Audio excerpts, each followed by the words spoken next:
სახელმწიფო 2004 ახალი გამოცემის პრეზენტაცია დღეს თბილისის მერიეთში შედგა ნაცნობის სახეების ნახვა დღეს მხოლოდ სასტუმროში წარმოდგენილ ჟურნალებში არ შეგეძლოს პოპულარულმა ადამიანებმა თავიანთი ნივთები აუქციონზე გაიტანეს. ორას ლარაბ განმეორდა მაღაზიის ხელნაწერი ჰიმნი ჟურნალ სახელობის პრეზენტაციაზე გამართულ აუქციონზე ისტორიული სახეობის ნივთები იყო გამოტანილი, რომლებიც ჟურნალის 2004 წლის გამოცემაში მოხვდნენ. Odisuro astroba avelazze motanas doji fotografებით. ეს არის ვერა მესხის ჩოგანი. ეს არის მინიმალისტის პლანტები. რატომ ხალხის არის?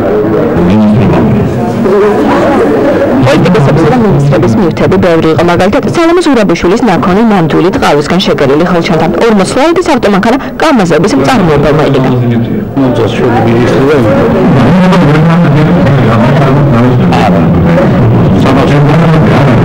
გასაკეთებლად გამოტანილი იყო ირმანიელაძის საცეკვაო კაბას და ვანემარაბიშვილის სამაგიდო მოოქროვილი ლომი, რომელი 50 ლარად იყო შებასებული და აუქციონის 300 ლარად მისივე პრესმდივანმა შეიძინა.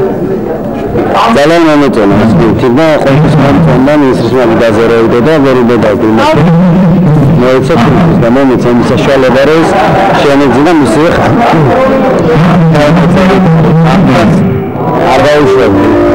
თავდაცვის მინისტრის ხალხსტუხიც ასევე მისმა პრესმდივანმა იყიდა. მაინც კიდევ არ ახსოვს ბოლოს როდის ატარეს ოქროშვილმა, თუმცა ხალხსტუხი ერთადერთი ნივთი, რომელსაც მისი უფროსისგან ახლა სამახსოვრებლებს. ოქროშვილის წინამორბედის გია ბარანიძის ავტოკოლონა ნამდვილი პარკერი კი 250 ლარად გაიყიდა. არ ვიყიდე რომ მხოლოდ პასტა იყო. სამწუხარის კალმები მიყვარს ძალიან. აი ისიც პარკერის ჩანთაში ჩაფაილებულნი ადამიანებს გადაეცემათ, რომლებმაც 100 წელს მიაღწიეს და გადააბიჯეს კიდეც. ამ საქველმოქმედო აქციას წინ დაჯილდოვება უცხოდა, მაგალითად ასეთი ჯილდო აფხაზეთში სიმღერით შესვლისთვის. აფხაზეთში სიმღერით შესვლისთვის. ისე ეწერია ნიუკლეის.